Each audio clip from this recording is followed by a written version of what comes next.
It's time for New Wellness TV with Dr. Lee.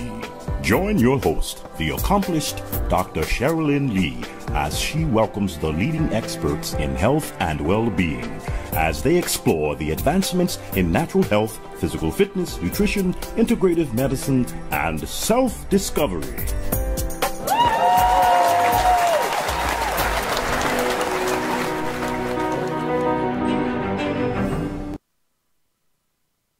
To another exciting show. I am so excited, as I always say, but even more so today because healing and wellness should be fun. We should be able to go through a journey of healing and have it fun and not, I'm so glad we're not talking about medication, which we don't here anyway, but you can have fun going through your journey of healing, especially from what's going on in today's society with all the stress and divorces and the young people, what they're going through. I mean, I have young teenagers, so I know.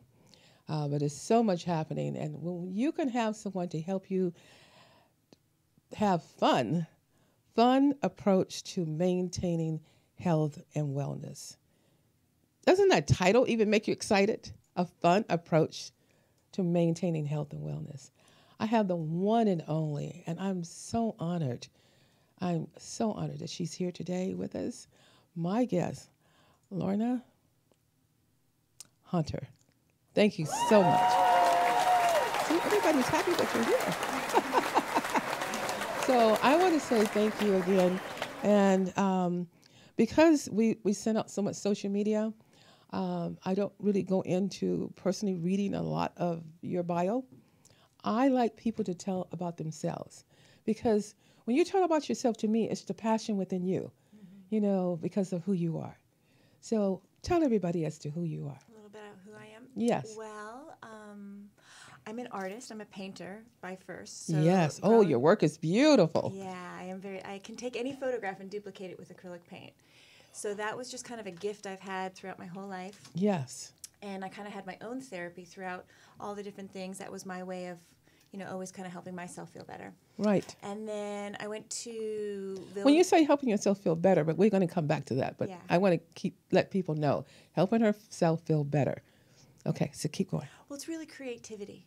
Yes. It's tapping into any form of creativity. It doesn't matter how old or young you are. By releasing art, dance, music, whatever expression feels natural to each person, then that's where the healing will occur. Yes. So then I grew up with dyslexia. So I would have never known that. Yeah, I had a lot of support. My family really, really supported me. My mom always kind of put me in the right spots. And then I went to Villanova Nursing School and was very excited to be a nurse. However, I really struggled with my pharmacology and some of the Latin roots and all of that. And about a semester before I was supposed to graduate, I got an inner feeling, that, a lot of things happened, but that I was much more into understanding why people do what they do. More of the social, more of the anthropological, the understanding the mental capacity and the emotions and how they were connected. Yes. So I moved out to California. I did special ed for a little bit and then found art therapy and the neuroscience, and it got me so excited. Oh my goodness, yes. And understanding how the brain worked. And it was like if everything in life was a math equation, when I understood how the arts impacted the brain, it was the answer. It was, for me, I could get it. It was clear. It was wonderful. And I love the brain, so I love understanding. And, throughout life, there's those turmoils or those hard things that happen that have big feelings. And the reality is they just help you to the next stage, because I am so thankful for my nursing education because now I understand what happens in a panic attack. Yes. Now I understand what goes on physiologically in the body because of that medical training that I had. Yes. And now I can identify certain coping skills to help soothe the nervous system. Yes. And that's where the healing gets me excited. And then incorporating the art in any form. Everything is a stepping stone. This is why I tell people on jobs. And they say, well, I've had this job. I know I've had many. And each one has been a stepping stone to help you to help others as well through their journey. Yeah. And you're such a very beautiful lady, but you're very passionate in what you do, and you're approachable. And this is what I like about you. This is why I've been on you to be a guest, is because you're so approachable, and people heal based on their practitioner. You know, a lot of people heal faster and they wonder why, is because you have a heart for what you do. And when you show the heart of who you are and what you're doing, it helps those children you're working with, which we're going to talk about a little later. But you're just an amazing person. So thank you, a little Dr. bit Lee. more, because a little bit more about your background. Like work-wise, personally? Professionally. Professionally. All right, so I found art therapy. Yes. And I wrote my thesis, and my specialty is attachment, bonding, relationships. Like, I have just a soft place for kids that don't have parents, like children around the world with orphanages and foster kids really just get to me. Yes. And so I started there and started working with the foster care system. And then because you don't make a lot of money when you're an intern and it's there for experience, I had like 5 jobs, but I was really like going hard and loved it.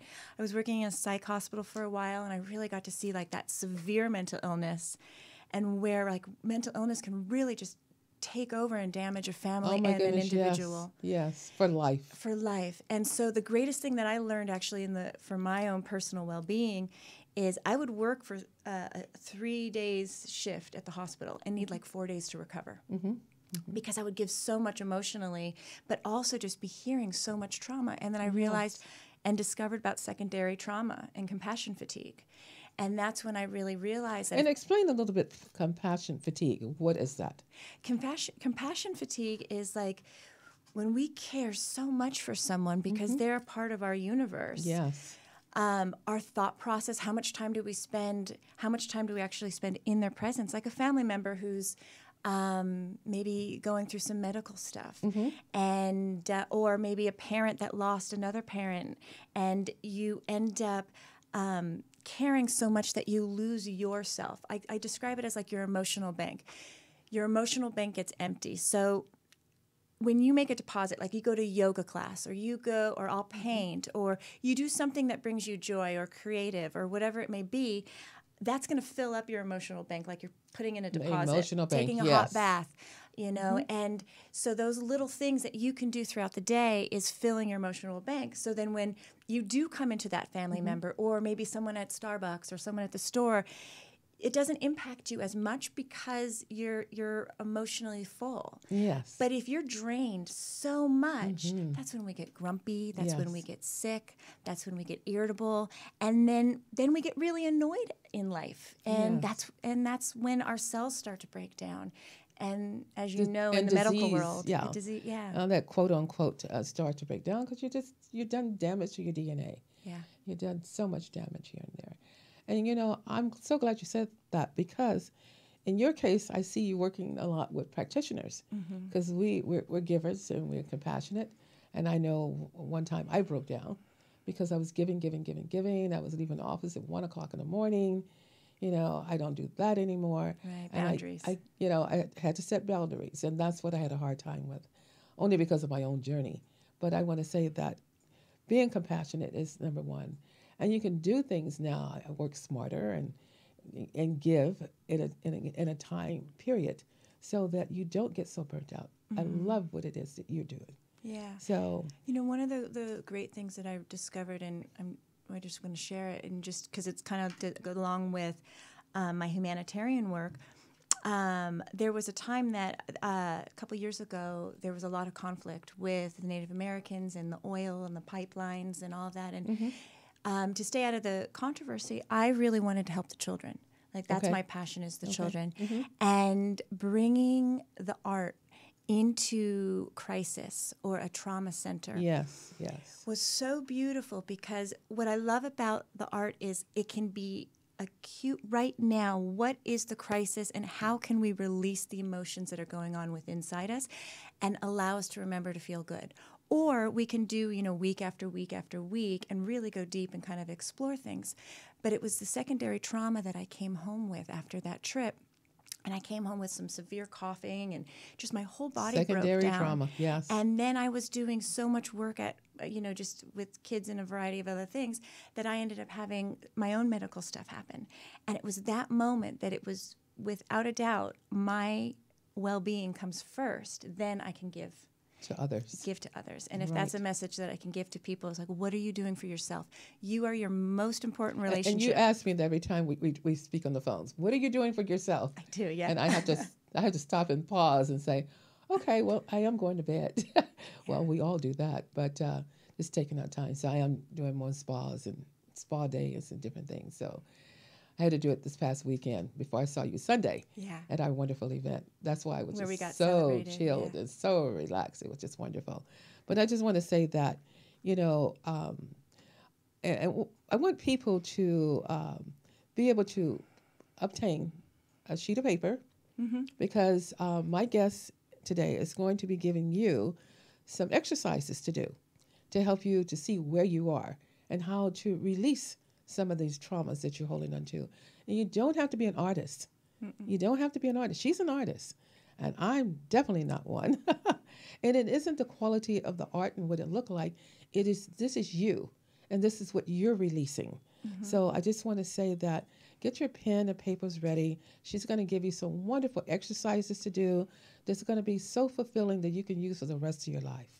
And I thank you for that. Very simple. Yes. And, it always is important, I'll just kind of prelude this too, is to have a witness. Yes. When you're creating something, you want to make sure that you're feeling safe. You want to make sure that your art will be safe because it is a little bit of, who you are. So you don't want to necessarily show it to someone who's not going to honor who you are and where you are. So protect whatever you create. Therapeutically also, you can just rip it up and throw it away. No one sees it, and it's gone. The whole point is that it's released. Yes. It's when out you of the throw body. it away and release it, it's gone from you. Yeah. Yeah, that's the releasing. We want to get it out of the body. Yeah, get it out. Get it out. So I'm going to give you guys 3 easy directives today that you can do. And like I said, if stuff comes up, just maybe do another one that feels better. Right? Do that repair. It's always important to kind of have that bookend of maybe lighting a candle or doing a singing bowl or finding maybe a ritual within yourself. A singing what? A singing bowl, which is just a meditative sound. Music is frequency. And a lot of times when we have anxiety, our body is at a different frequency. So if we can find more soothing sounds, like a lot of times the ocean is lovely because what it does is it calms the nervous system so that then that frequency within your body can kind of relax and be a little bit more soothed. Exactly. Yeah. Exactly. And that's all the art is doing is activating and we the find pain. out what's good for you. Everybody's releasing part of, being relaxed is different for each one. Yeah. I just want to share this one little event that I went to one night, and this doctor took everybody through this meditation with water, standing on the ocean and seeing the waves come up and go back. First it's coming to the ankle and then a little further up and going back and then the knee and going back.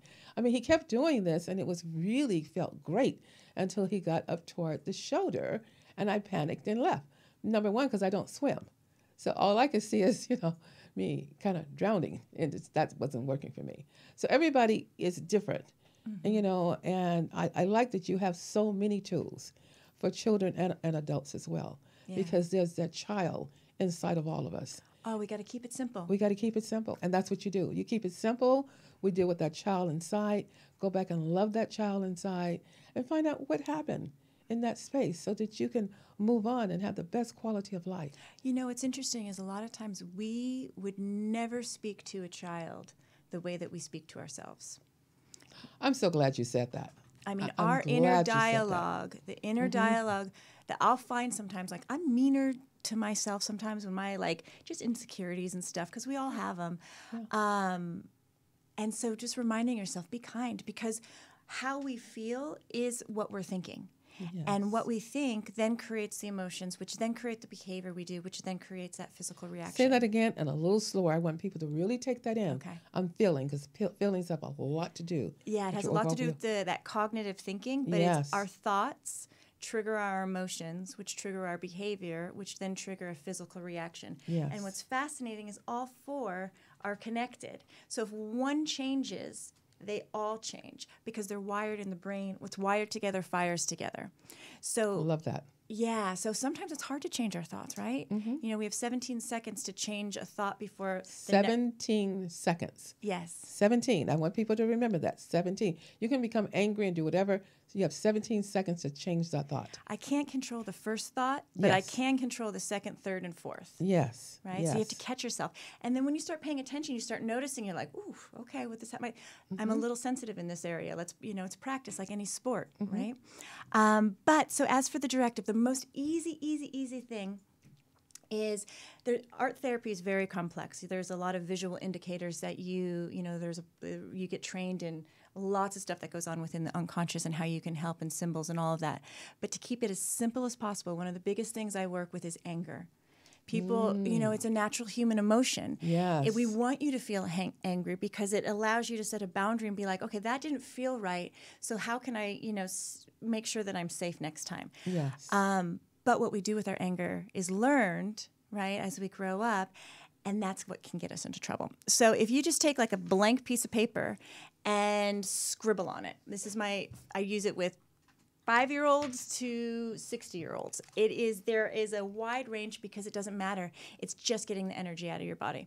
So you would just take like a blank piece of paper and you would take a marker and you literally would go and scream, it could, however you want to get it out on paper.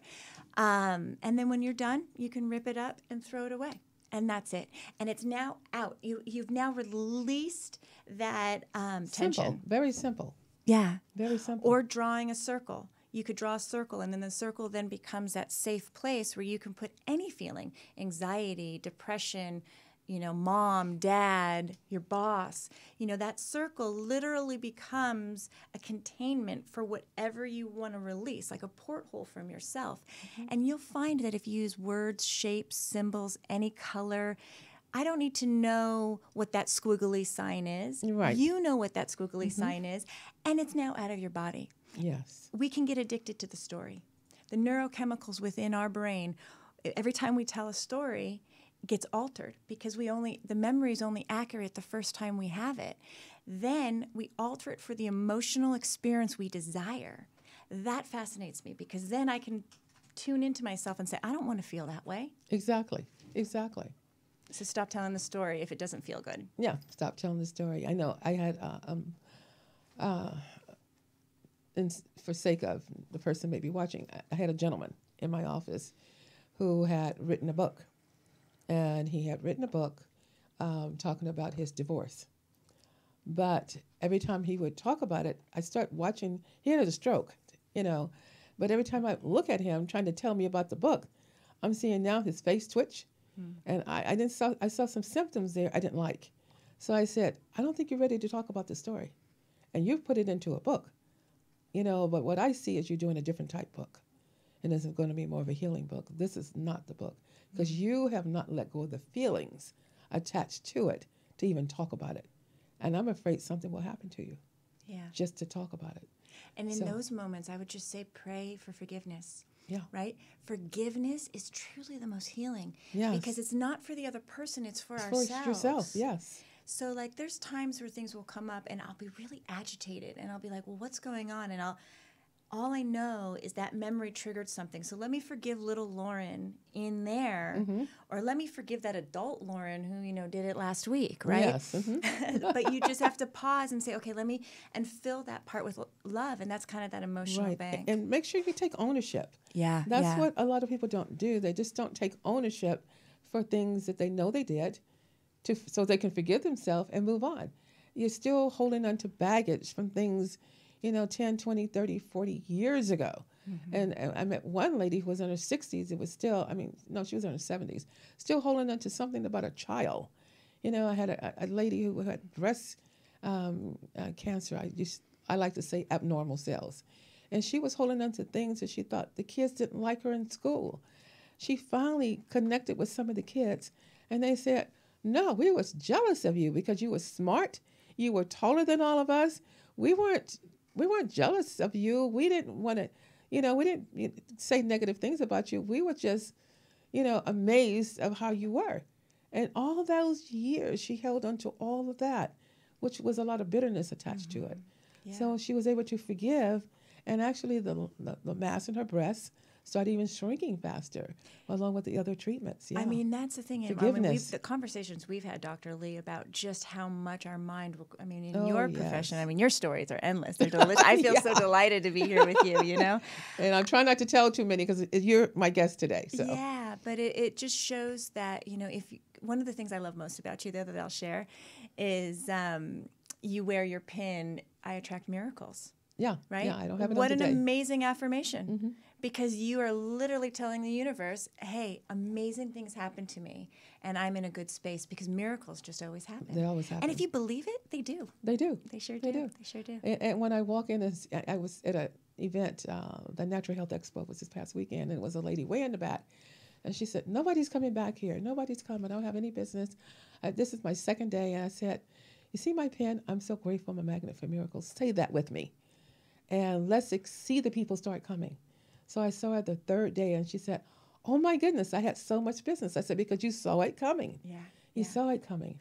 Well, that's the beautiful thing about visualization. This is what gets me excited, is that our minds are so powerful that if we visualize something, we can actually tell our brain in the here and now moment that it's going on.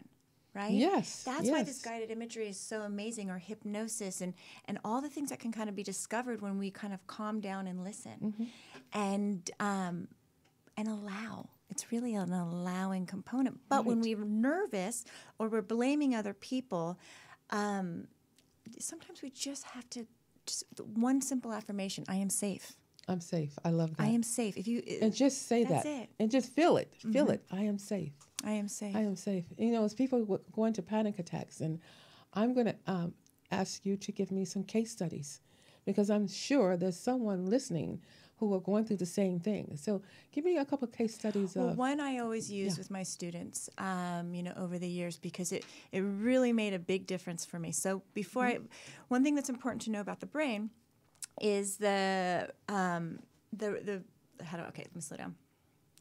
The part of our brain that deals with flight or flight, our nervous system. Yes. It is like a light switch. When the sympathetic nervous system deals with, I am in danger, and I'm going to do whatever I can to protect myself. I'm going to either fight, I'm going to run away, or I'm going to freeze because I've had so much trauma, I just don't even know, I'm paralyzed. Right. Or you have the parasympathetic nervous system. And you can remember that like a parachute. It slows you down. Yes. And my most favorite thing is that it's a light switch. When one's on, the other's off. They cannot be going on at the same time. No. So what's going on within the panic attack is that our thoughts are turning on that sympathetic nervous system and creating the danger and the crisis within our body that does not exist. And that's what can be very scary to people. So now going back to what I was saying about how thoughts, emotion, behavior, and physical reaction are all linked together. So now when we're in danger and we're going to go fight a bear, we are going to have blood pump out of our heart really fast, out into our limbs, so we can either run or fight. We're not going to digest our lunch. It's not an important thing. We're probably not going right then. No. You know, so there's certain things that your body's you're going to breathe faster. Yes. So what's interesting about panic attacks is, so now we're dealing with the physical reaction. Now, someone who has had one in the past is now familiar with that sensation. So as soon as they have any one of those physical reactions, their brain's going to be like, uh-oh, I remember what happened last time. And then our body gets afraid, and then we trigger more physical sensations, and now we have a panic attack. And we've just talked ourselves into a complete crisis. Yes. So now, this young woman I was working with, probably mid-20s, and we were really trying to help her get coping skills, like get out and be healthy, exercise. What do you like to do? She loved hiking with her dog. I was like, fantastic. So the next week, she got really angry and kind of like, well, that was the worst idea ever. And I was like, well, why? She goes, well, I had a panic attack on the way up on the mountain. I was like, okay, well, tell me what was going on just before it. Exactly. Well, you know what was going on just before it? Her body was actually exercising, so she was breathing heavily. Her heart was beating. But because they were so familiar to her connection to danger, right, then her thoughts created the panic attack. So it's really talking someone down and being mindful that they actually have more control of their Right. physical And just body. breathe. Just breathe. Breathe. Yeah, just Yeah. breathe. Usually, bottom line will Yeah. work. Always. Yeah. Breathe and talk them down. Yeah. Just breathe. So I stop people on the phone sometime, and I say, stop telling me all your problems right now. Stop telling me your symptoms, even though it's a phone consultation. Stop and breathe. And when they do that, they say, oh my goodness, I feel so much better. Mm-hmm. Yeah, just stop. Because it automatically turns Sometimes on. I have to stop before I tell them to stop, so Yeah. I don't get caught up in it, you know? You It's have the to. pause button. Mm-hmm. Pause, most definitely. Most definitely needs Yes. to pause. Yeah, so that's a wonderful. So we speaking of that. How do you work with the people? You have a lot of ADD, ADHD children. Yeah. Okay, so if we can kind of talk a little bit about that, and Okay. with the therapists that you work with, how are you able to help them? Well, I'm very, very blessed. I work for Cedars-Sinai Medical Hospital and the Share and Care program. Yes. And Suzanne Silverstein is the founding director, and she's just absolutely amazing. And we're in 30 schools in LAUSD. Wonderful. And we run art therapy-based groups for all varieties of trauma within the school system. Okay. From divorce, anger management, ADD, incarceration. We've had a lot of immigration, so a whole variety of things. What's important to know is ADD is thrown out there a lot, right? Yes, you it know, is. kids have energy. And they do want to medicate them once they give them that. And it's hard because once you start medicating a child, a few Mm-hmm. things can happen. Their self-esteem is, okay, well, why do I need this pill? And I'm not against medication because in some cases it is helpful for that compassion, right? Right, That right. caregiver sometimes needs extra help a little bit. But there are a lot of other things that can be done Right. instead of medicating. But within the ADD component, our learning system, there's some little breaks in that kids don't get to be kids anymore. Right. They don't get to run around and play and let that energy out. So a lot of my hyperactive groups, like, you know, these boys, they need to release this kinetic Yes, they energy do. within inside of themselves.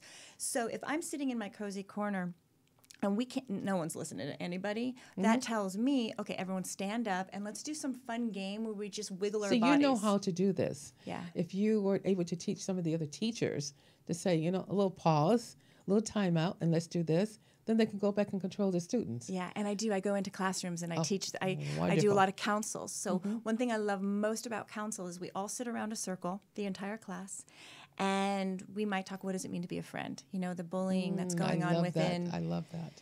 within our schools. You know, it seems like that word bully is being thrown out so often, but people don't realize it's just being You know, kind. I want to just ask, you know, we're being, a show is being aired on the YouTube channel, and I would love for you to answer that question. What does it feel like? To be bullied? Not to be bullied. What does it feel like to be, your last statement. Ooh, I lost you. I'm so sorry. But I really want people to be engaged in this conversation that we're having on our YouTube channel, because we're saying so much that a lot of times we don't take time to really, you know, go into ourselves and see how we're feeling. Check into you. What am I feeling right now? Well, the number one thing with that comes to it doesn't matter what ADD, anger, trauma, everyone just wants a friend. That's what it was, friend. Everybody wants to feel that they are valued. That's what I was going to say. And I want you to write down, what is a friend? Yeah. So go to our YouTube channel and let's engage here today and put down, what is a friend? Because everybody has a different interpretation as to what is a friend. And here's the thing. Some friends might be, you know, make you feel good. And then, like, let's say, like 60% of the time you have a lot of fun. And then 40%, they really hurt your feelings. Yes. Then you might want to decide whether they're really a friend or not. Yes. And that's what happens with children is they're in this environment and their teachers are telling you have to be nice or you have to play. But personalities as young as children to adults, some people don't play nice. No, they just don't. And you have to realize it's like a situation with a person that was a teenager, and they felt this person was their friend because really this person had money. So they were always taking them out and taking them to the movies and, you know, shop. When they shop for themselves, they shop for them. And so is that truly a friend? I don't think it's a balanced friendship. It's not a balance, and that's what you want, is a balanced friendship. Because what happens then is now there's a power structure. There's control. Right. So then the person within power can then manipulate the situation. And one of the things that can happen is emotional blackmail. And I like that. That to me, I read a book many years about that, and it changed everything for me, because I realized, like, if someone were to hit you, that bruise would heal, right? Yes. But emotional blackmail can last for years. Going back to your client who had something happen in her childhood, 60 years later, she's still holding on to it. It's that inner dialogue of whose voice is it that's continually controlling us in the moment, even though they're not here anymore. Exactly. And that happens to a lot of people. And that's actually a lot of my cancer patients sometimes are holding on to too many things. And what is, we know what cancer is, and we know everything else, but there's an emotional link to every condition you have in your body, from your eyesight, your vision, to your hair falling out. I mean, there's an emotional link. So it's like peeling an onion. And I'm so happy you're not a practitioner who likes to give medication. Oh, there's so many other ways. I mean, so to many. Food, to exercise, sitting down and having a conversation. And also just knowing that some kids are full of something, right? Mm-hmm. They have so much. Use it for leadership. Yes. Put them in a sport. Get them off the screen time. The screen time is designed to be 15 seconds, 20 seconds, 1 minute. So from babies, their brain is being like sponges, being absorbed into an attention span of 15 seconds. All those swiping in YouTubes and oh my goodness, I mean, yes. it is creating an ADD society. So it's not just children, it's adults as well. And so that's where we have to kind of put the pause button on and realize, what can we do? If my kid has too much energy, get him a drum set, get him a guitar, get him something that he or she can creative release, and you'll notice that child can go to sleep or will be more focused on certain activities. Yeah. The one thing, I had a lady that came into a clinic one day, and as a NP, I was covering this gentleman's clinic. He had to leave the country for a family emergency years and years ago. And the lady came in, she said, I don't have time to talk.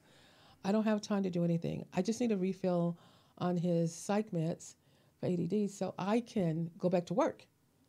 And I kept looking at him and looking at her. And I said, I don't think this child has been diagnosed properly. Who diagnosed him in the first place? Well, it was the school and the nurse. Right.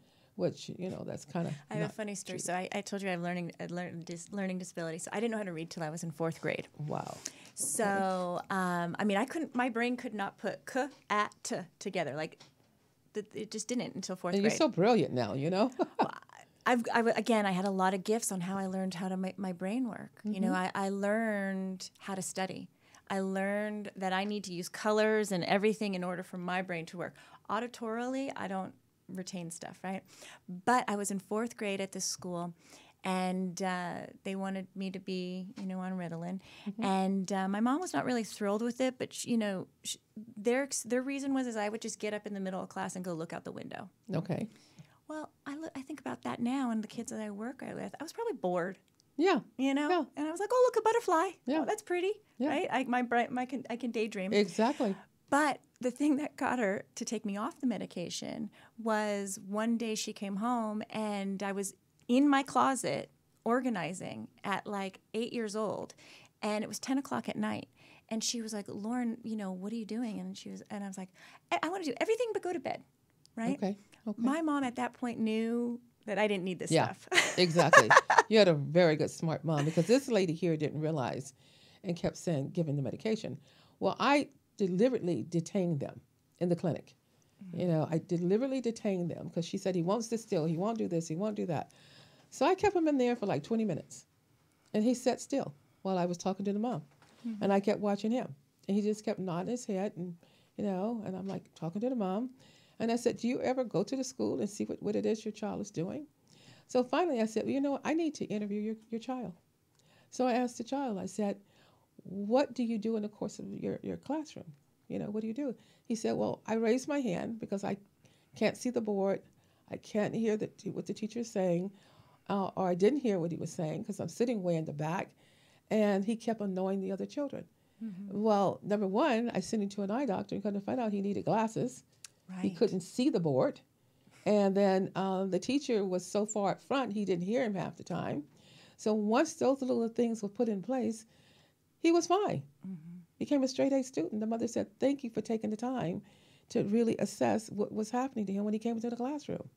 You know, because if you don't sit and listen to people, that's what a lot of practitioners, and in your case, you listen.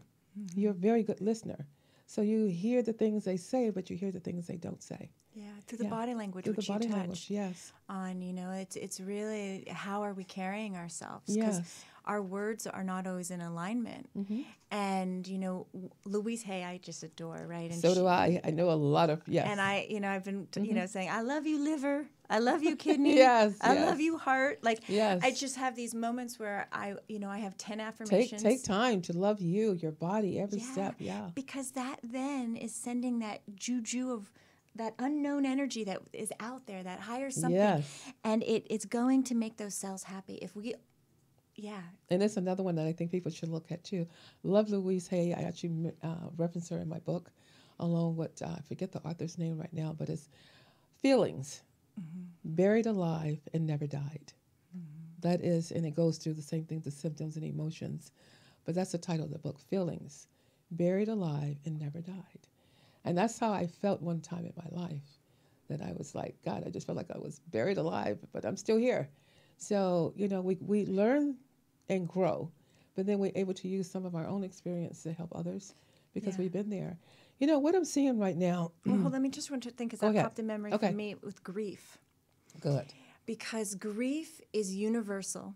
Yes. And we get so hard on ourselves, like, we got to get over this. Yes. When my father died, that was I'd been working with grief for years. And I was like, oh, yeah, it's okay. It's okay. When I actually experienced yourself, yes. There's something different when your body won't actually move, right? And so all those feelings are down there. And I used to describe it as a 600-pound safe. I would feel like for a year, I'd have these happy days. You know, you go in the ebb and flow, right? And then you get triggered. And you're like, oh my God, I thought I was over this. Yes. Like, I'm still 5 years later. I'm still, all of a sudden, one day I'll be boo-hooing. I'll be like, what? Yes. But these feelings come up. Yeah. And if we allow them to come up, that's the healing process. A lot of times, you know, I'll hear people say, oh, I don't cry, or we want to cry. The cortisol and the adrenaline and the toxicity from stress is stored in our tear ducts. So we want, or our sweat, we want to release that, because then otherwise we get sick. Yes, we do. Yeah.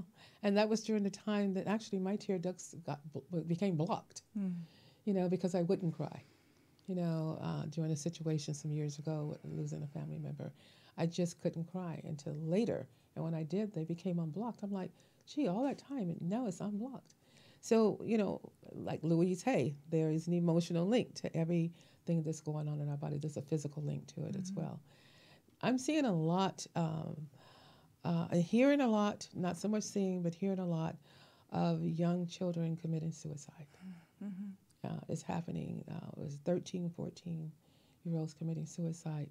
And I'm sure you've worked with and I spoke to, you know, what are, you know, we could just do maybe a case study of a couple, if you don't mind, working with children. Well, or do you find signs prior to maybe that happening? Let's go there instead. So if the child stops wanting to go to school, that's a good sign. Or, you know, if they're starting to have changes in appetite, changes in the friends that they're hanging out with, loss of interest in their favorite things, you know, just isolating, like shutting the door, staying inside, maybe overeating, undereating, yelling, a lot of anger. You know, these have to do a lot with puberty too, because it is not easy. Your emotional memory is fully developed at age 13, but your thinking part of your brain isn't fully developed till like 24 or so. So a teenager is all emotion, in the here and now moment. They will, and if you have a teenager, you know this. In the morning they might be in a certain mood, then they have breakfast, and then they go off to school, and they might be happy and sad and angry and anxious and fearful and giggly, and I mean all in one day. They are a roller coaster of feelings. So now, if someone feels like they don't have any friends, they don't have one person that understands, they feel trapped, and they don't understand that life has so much more than this isolated bubble that they're in. And it can be really scary for a parent when they watch their child go through. But, note if you build that communication with your child will tell you. If they're afraid to have feelings around you, then they're not going to share. They're not going to feel safe to share their feelings. Right. So it really goes back to the fundamental communication. And does that child feel safe with their parents? Right. Right? So, what do you do when there's not a parent? So which happens a lot, right? Yeah, which happens an awful lot. If they don't have someone that they can turn to, what would you say as a counselor or a therapist? What would you say to that person? There's always an adult. There's always someone. If it's a primary caregiver, a grandmother, a teacher, a principal, the teacher aide. I mean, those. There are silent leaders in our education system, and they are the supervision staff and our teacher aides because they don't get paid nearly enough for the amount of support that they give these children. They might be that only person that this kid comes and talks to every single day, and they are the ones that help the school run. That we need more aides because 30 kids in one classroom is a lot. But when we're out on recess and everyone is playing, that's when kind of this, different things can kind of happen and kids feel left out. So there's always an adult, there's always another child. And I got to tell you, animals, a lot of times pet therapy, they can tell all their secrets to their dog. Yeah. And they're going to love them unconditionally. Unconditionally. So, but, the key thing, if someone is talking about suicide, it is very important to ask if there is a plan. Have they, are they having these, thoughts? When might they do it? And then assess whether it's a reality or not. And if it's a reality, then we call someone. Yes, most definitely. Or we hospitalize. And a lot of times people don't necessarily want to get hospitalized, but they might need a regulation just to keep someone safe. Most definitely. Now, I'm seeing more and more and hearing more and more of young adults, teens, early 20s, going through breakups in relationships, and not knowing how to handle that. Not and we all been there, because we've been teens and young people, and for me it's been a long time ago, but still we know how that feel. So and not for them to be so isolated and turn inward to want to, think they're the cause of it, and Well, I think it comes back to the loving self. Yes. If always. I love myself so much and I have confidence and the self-esteem, I'm not going to tolerate unacceptable behavior. Exactly. However, if I feel like I'm not loved and you're feeling vulnerable, we will do things just to be loved. It goes back to be loved. Yeah. That's all we really want, bottom line. So, and it's hard once, so relationships are hard because it seems like it is across the board, every type of dynamic, because we could have a romantic relationship, or we could have a work relationship, or we could have a friendship, right? Exactly. And it's the same dynamics of communication. It's the same dynamics of how we feel inside. And what happens is we have a neurochemical called oxytocin. And oxytocin is the chemical of bonding, which is produced when mommy and baby are born, right? And then, touch, and, babies will die if they're not touched. It's called failure to thrive. Failure to thrive, exactly. Yeah.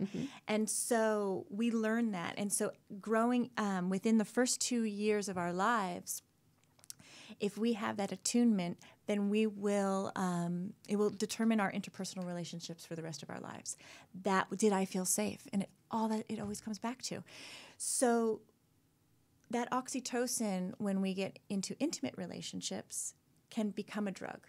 It can blind us. And it distracts from maybe behavior we wouldn't necessarily tolerate.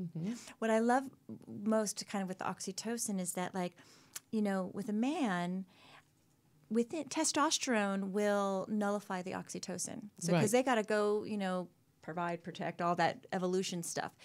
And then a woman gets flooded for 3 days. Right.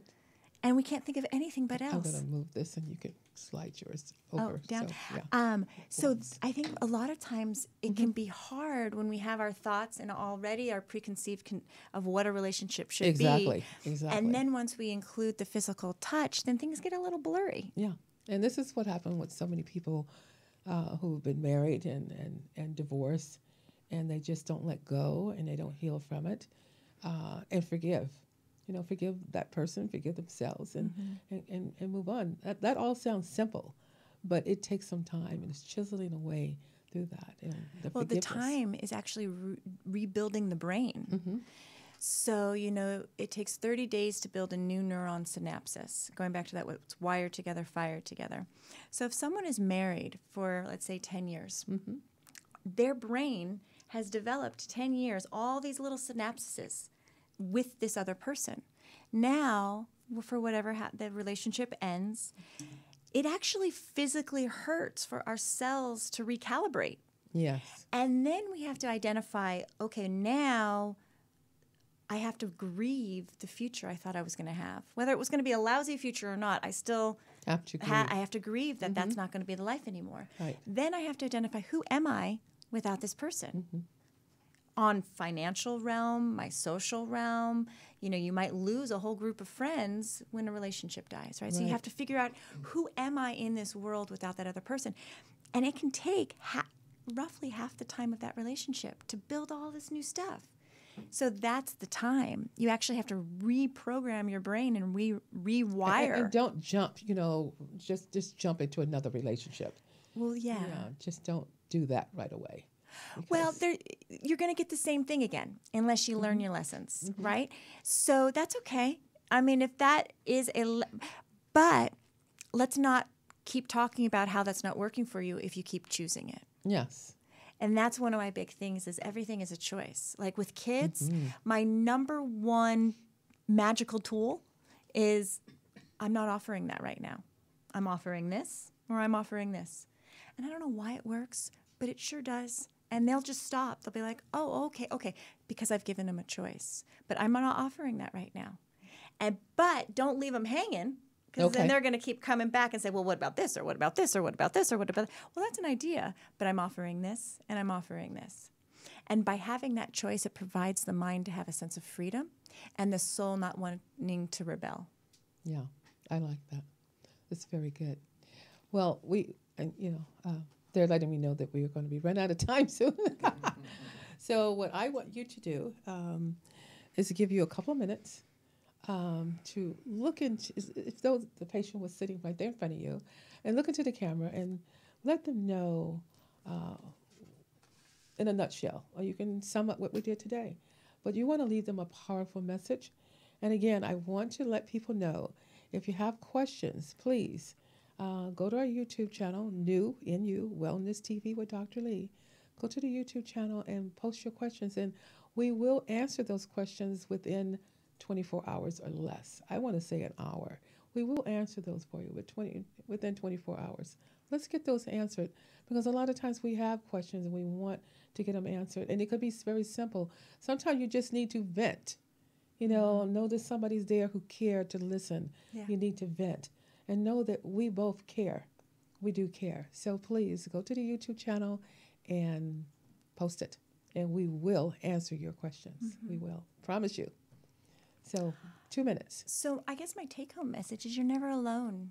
There's always people. If you're feeling lonely, you're feeling sad, you're feeling depressed, join something. Join a group. Join an organization. Find things that you like to do, or that you used to like to do, and start meeting people in that social clique. You'll start having similar conversations, and you'll start doing things that you enjoy. Reach out. It's important to have friends. I think that's the greatest thing, that sometimes we feel like we're the only ones on this planet who are going through this experience. And from a 5-year-old to someone in their 90s, we all want to feel that we're loved and connected. And so take care of yourself. Make sure that you are doing the things that you need to do for you. You're saying nice things to yourself, the positive affirmations. If you're feeling nervous, then know that you're safe. Just keep telling yourself you're safe. Every single moment is a new moment, and you get to choose how you want to feel. With children, just be there with them. Girls they're a lot more verbal. They'll talk and talk and talk and talk and tell you about their day. Boys need more time. They need more transition. You might need to spend an hour with them just hanging out before they'll actually talk to you. So put the time into it. And if you want a relationship, you need to put the time and energy into the relationship when they're younger, when children are younger, because what happens is now you have the teenager who doesn't trust you, right? So you really want to develop that. As an adult, you have to remember that everybody just is doing the best that they can with what they've learned. And if you can find different coping skills that work for you, if you don't even have to be artistic, you just have to be creative, right? There is no right or wrong on how you create. You could be a writer. You could write a screenplay. You could be a creative engineer who's able to run all this equipment and be able to live stream this show.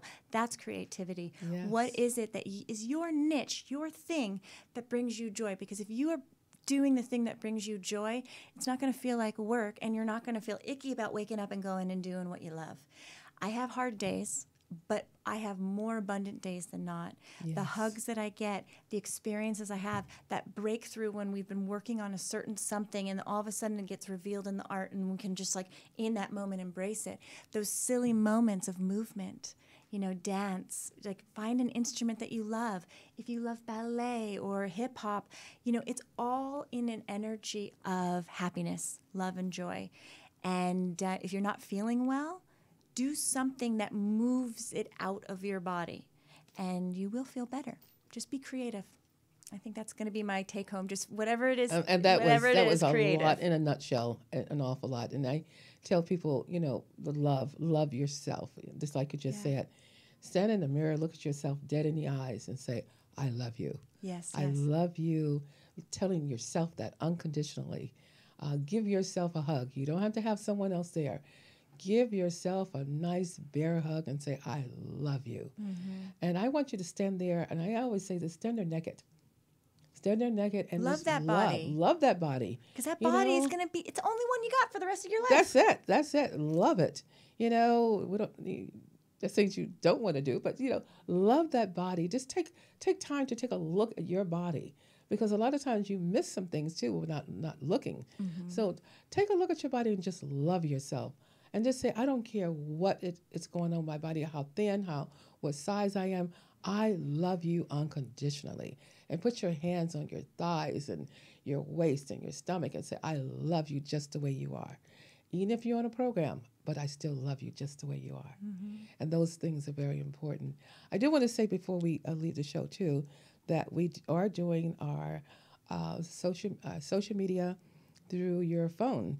So you just type in the number 31996, 31996, and at the bottom you would text it to LEE TV, Lee TV, and then you would be on our VIP list and get an update of every show, including this show today, which would be wonderful. So you go right into our archives a lot faster than maybe going to YouTube to find us. But please go to the site and type in 31996 and then text it to Lee, Lee TV. And I just want to thank you so much, Lauryn. Thank you, Doctor. You are just wonderful. We are going to be doing this again, and we'll be going through a lot of exercises for people because there's just too many people hurting and too many people in pain. And I'm just praying that today was edifying for you, what we brought to the table here. And again, any questions, don't hesitate to go to the YouTube channel, New in You. In You is where wellness began. New in You, Wellness TV with Dr. Lee. I want to thank you so much again. Thank you. I just can't tell you how much I thank you. Thank you. Thank you. And until we hear each other, you guys hear us, and we hear from you, I want you to repeat after me. What do I always say? Because the words are so powerful. And take this into you. I know I'm going to say, I am, but you taking it in and you're saying to yourself, I am. I am. I am. So grateful. So grateful. That I am. That I am. A magnet. That I am a magnet. For miracles. And watch those miracles happen. They just flow in. Even when you think, I have a bill or this can't happen or this happened in my life, don't see the negative. Just like we spoke on the show, don't see the negative. See the positive. See what you want to happen in your life. That's why I have a show here at UBN. That's why Tony works with me and doing a wonderful job as an engineer here. And I'm just so grateful to be here at UBN, because I thought I would never, ever be in front of a camera or ever take a picture. And lately, people said, I see a lot of pictures of you. But those are the things I had to overcome.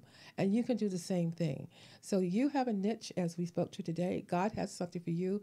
Go into it. Step into your greatness today. Have a blessed day. Join us every Wednesday live at 11 a.m. for New Wellness TV with Dr. Lee. Remember, healthy mind, healthy body.